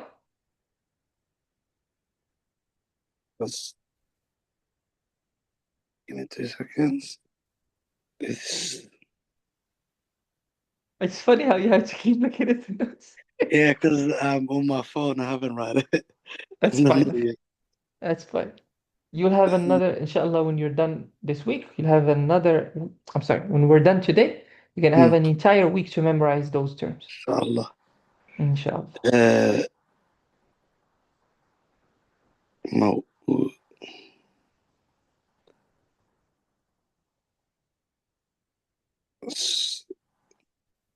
Wait, it's sukun before the alif, and it's dhamma on the alif.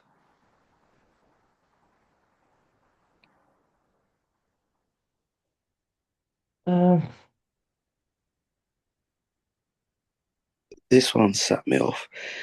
Give me 2 seconds. No.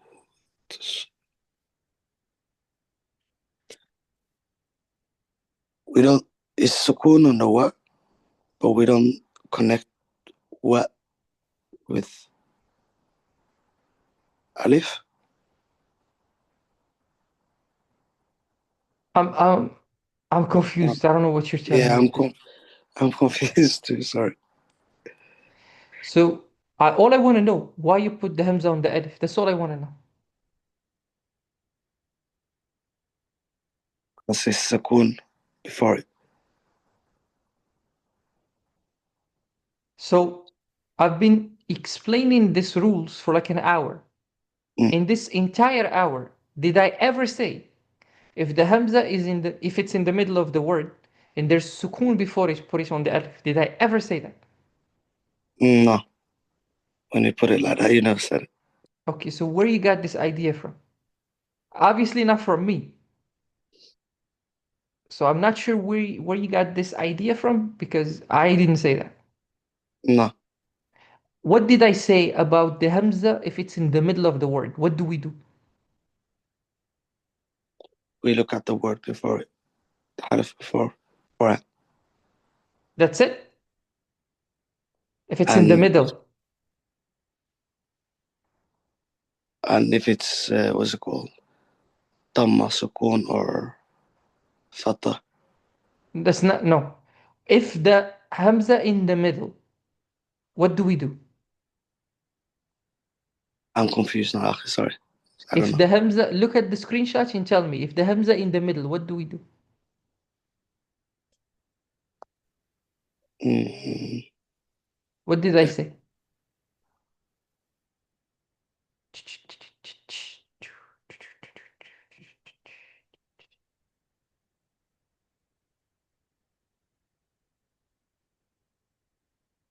I can't. I'm sorry.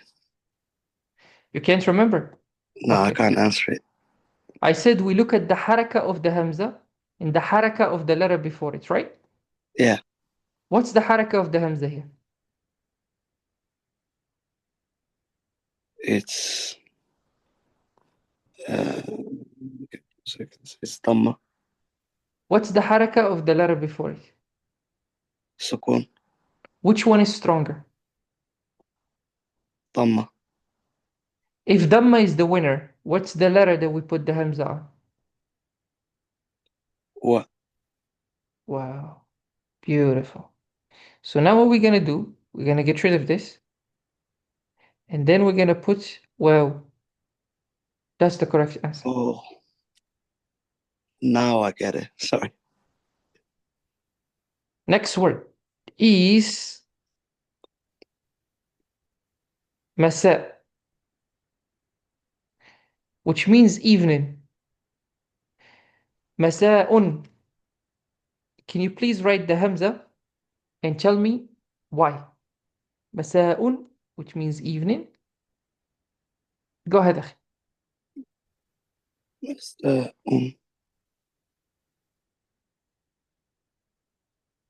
Masa'un, evening. The Hamza, is it on its own? Is it alif? Is it waw? Is it ya? And why? Obviously. mm, it's Imagine this is one alphabet. We have 27 to go. yeah. That's me. Now you know It's why Arabic is considered the hardest language ever. probably still hard. And I thought Somali was hard. Nah, it's like, and you guys like, no, no, no. The Hamza Yeah, is at the end of the word. what's that? The Hamza is at the very end of the word. Masa'un. Because this is harfu mad, masa'un. So the Hamza is after the alif. Oh, okay. Mm,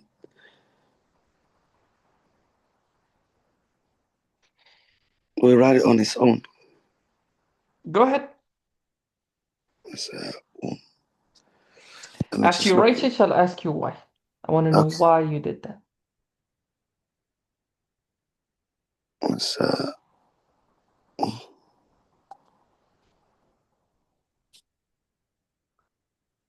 where's the there?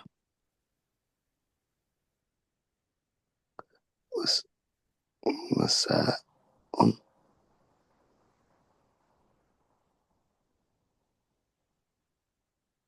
think so. Okay, why? That's Before we continue, because this is a very big mistake. okay. How many times, Akhi? Honest to Mm, God, just you. I want you to answer this question. How many times did I say that the Arabs never write two alifs That's next yeah. to each other? How many times I said that? A lot of times. So why you wrote two alifs next to each other? I'm genuinely curious why you did that. If you know that they never do that, so that word, if they never do that, that means such a word would never exist. Yeah. So obviously, alif is out of the question. You Mm, have three options left. You have well, yeah, and on its own. But in reality, there's only one option because there's only one correct way to write it. What is that and why? So think about it. on.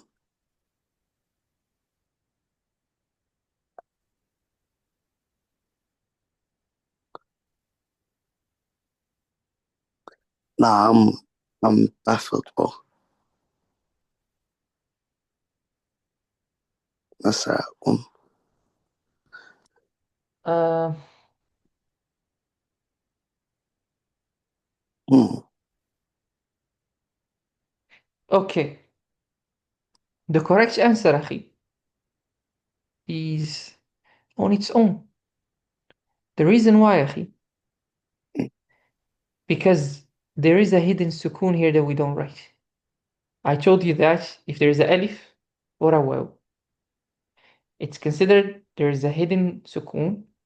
And if the hamza it's at the very end of a word, we only look at the haraka of the letter before it. The haraka of the letter before it is sukun, so we write it on its own. That simple. Shukr. I got baffled after. Sorry, I'm gonna remember it better. No problem. That's why we're doing these exercises, so you will learn. Now, the last word you're gonna do, because I have to do some with the sister, is arsumu. Arsumu. So the hamza here is at the very beginning of the word. So arsumu, can you write the hamza at the very beginning and explain to me why? Wait 1 second. There is a fatha. Just so you know the haraka of the hamza. Go ahead. It's at the beginning. Because. Wait, let me just write it down.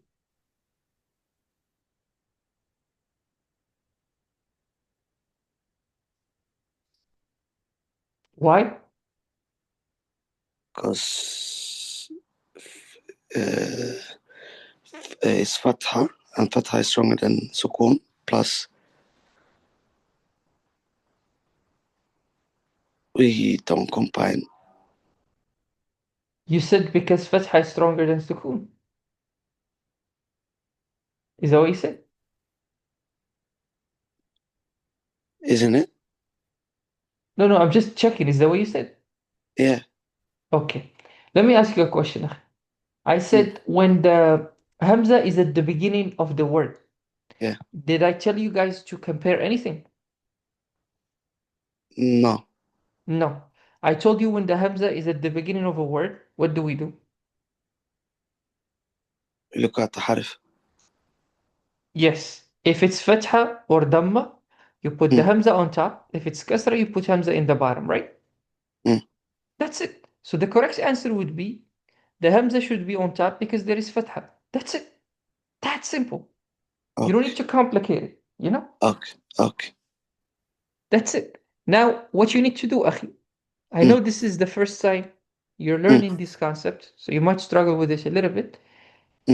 Throughout this week, go through these words, these examples, as many times as possible. For example, when you go through the entire video, as I'm asking you these questions, I want you to pause the video and you write the answer and then play the video and match whatever I'm gonna say with whatever you wrote on the paper. If you still made the same mistake, watch the video again. You haven't learned it yet. If you answered correctly, that means you have learned it. Congratulations. Okay. Inshallah. Beautiful. No problem. Now we're gonna take the sister Tessera. Are you ready? Yeah. Okay. We're gonna do the same thing with you.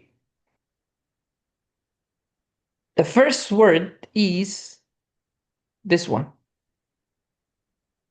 مشيئة.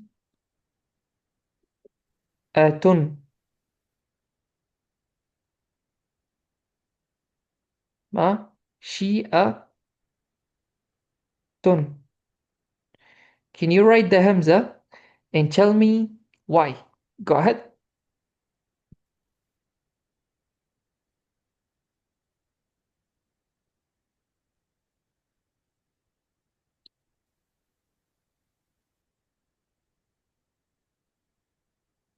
And this empty space, by the way. I have to write the missing letter. Yeah, it's a hamza. مشيئة. So write the hamza. Is it gonna be on its own, on a alif, on a waw, on a ya? What is it? Oh yeah. Yeah, go ahead, write it.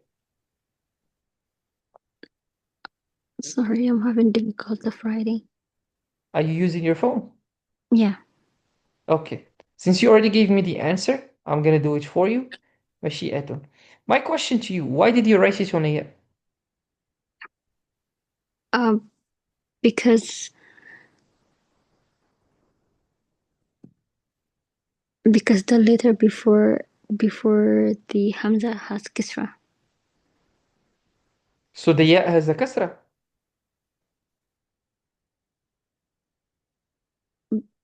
Yeah, because when ya is sukun, ya is the strongest.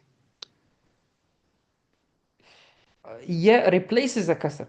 It doesn't have a kasra. Replaces, yeah. Okay. So yes, It this has is the correct answer. a strong. Okay. I just want to make sure you understand the justification. Ya is not, oh, I'm sorry, ya does not have a kasra. It just is replacing the kasra. And kasra, as you said, is the strongest. So we must put the hamza on the ya. Next word is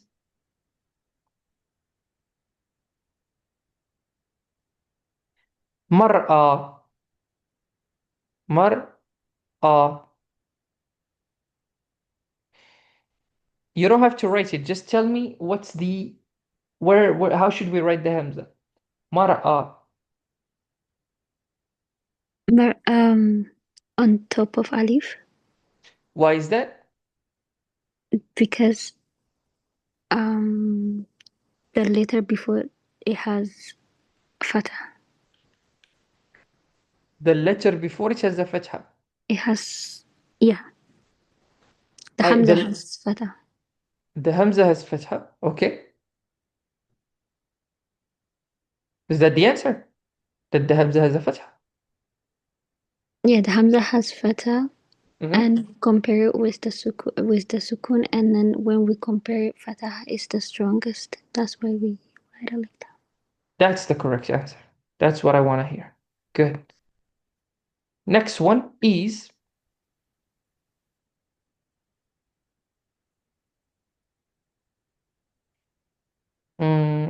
let me see.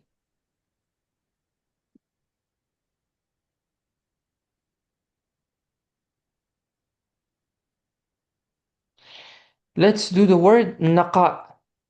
Naqa means purity. Na qa. Where should we how should we write the hamza? On its own, alif, waw, yeah, what is it?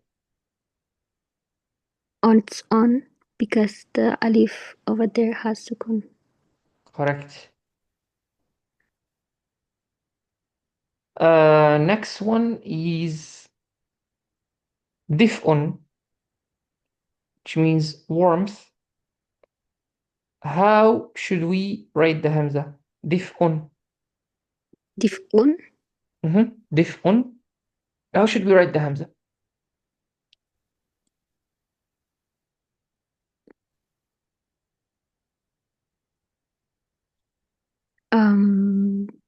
on its own, On its own. Why is that? because the letter before it has sukun. Correct. Next one is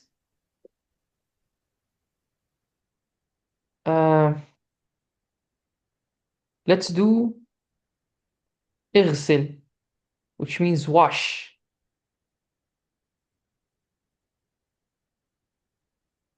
اغسل, so it starts with a kasra. How should we write the hamza with the alif? Alif and then Hamza at the bottom before Why? the Kisra. Because it's a kasra. Correct. So now you learned it. You answered the beginning, the middle, and the end. MashaAllah, you fully understood it.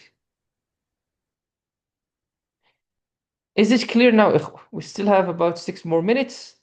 I'll let you guys ask any questions, give me any comments. I always like to do this at the end of the class. Please do not shy away. Go ahead.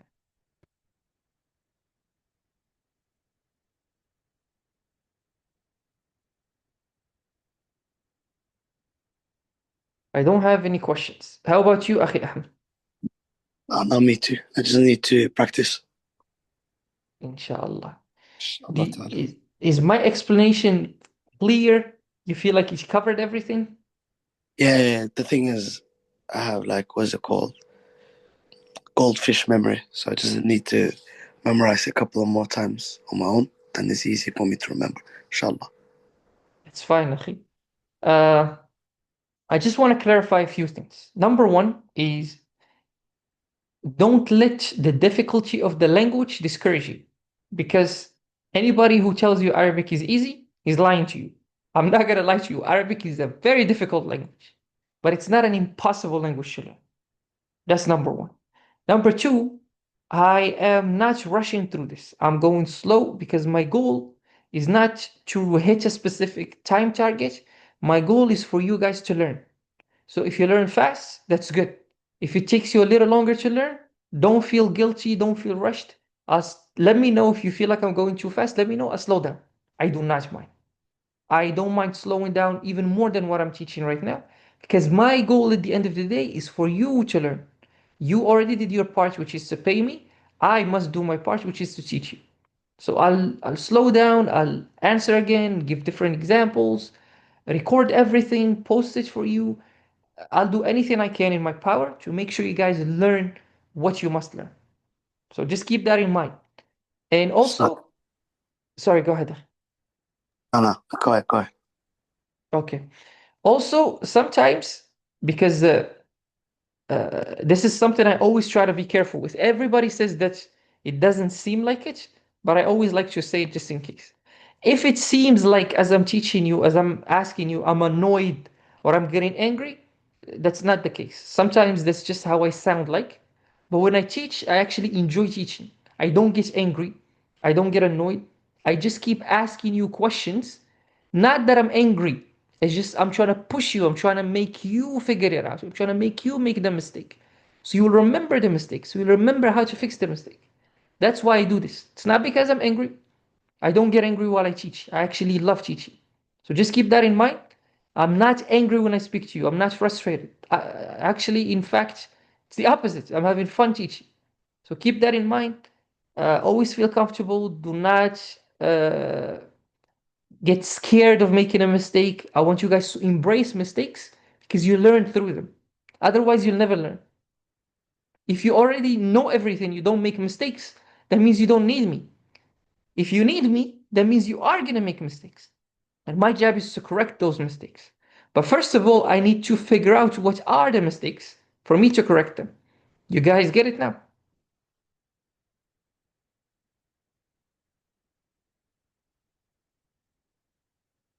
Yes, Akhi. Okay. Since you guys have no questions, if you have any comments, doesn't have to be questions, any comments, anything, please go ahead. No, you clarified everything. Alhamdulillah. Alhamdulillah. That's all I care about is for you guys to always end the class with knowing more than what you knew when you started.